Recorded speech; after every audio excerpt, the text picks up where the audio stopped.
I got invited to apply to write for Saturday Night Live. No, don't clap. I didn't get it. I didn't get it because I submitted, I think, the worst writing application of all time. And if it's okay, they asked you to submit 3 to 5 sketches. I submitted 3. And the one that I think really tipped the boat, I thought maybe I would lean into the America stuff, like being pro-America. They didn't want that. But if it's okay, I just like, since I'll never share this with anyone, I just wanted to read the sketch to you guys and see how it goes. So it's going to take a quick second to pull up, but here we go. It's not good. But everything I say in it, I believe in, unless you don't, in which case, me neither. But this is it, okay.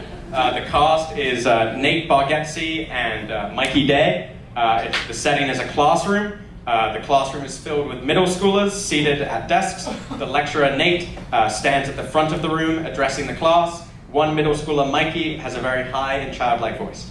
So Nate is going to be here, and Mikey is going to be here. Okay. So, Nate. So, in conclusion, America is a country with a horrible history. Worst of all, America had slaves. Mr. Bad start already, right?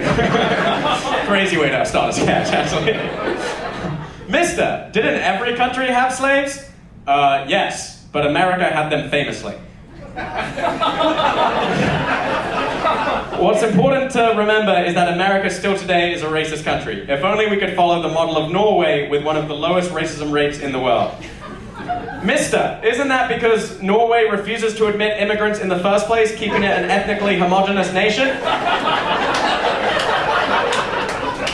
Yeah, that is part of it. So, mister, couldn't you argue it's actually more racist of Norway not to be racist than it is for America to try not to be racist and fail? You could argue that. I'm not going to argue that. Like, we say stop Asian hate, but Norway just says stop Asians. Yes. Could you argue it's kind of like how people hate on LeBron for being 4-6 in the finals, even though it's a lot more impressive to make the finals and lose than it is to not make the finals? Again, you could make that argument.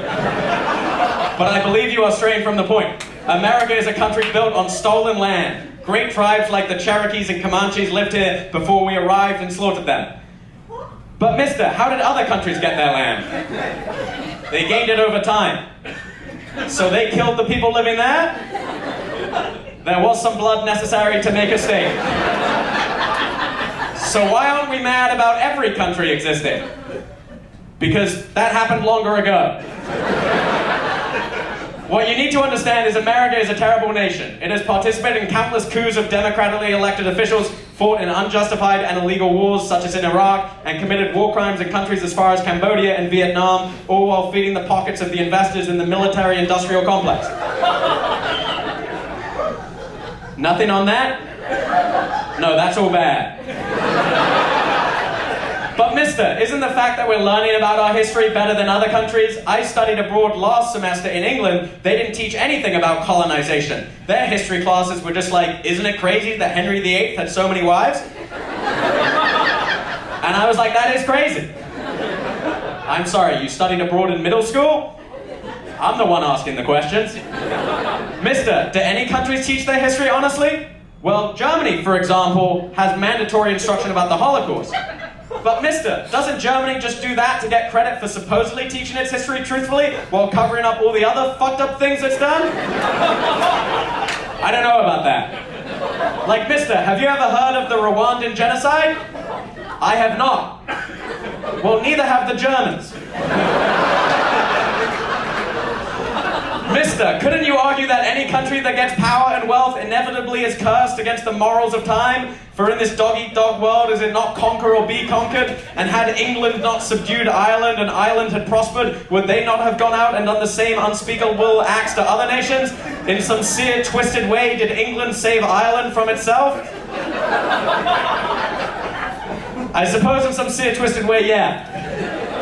I will say, these questions have been very interesting questions. Please ask any more. So when it comes to Israel-Palestine, you know what? My time is up. So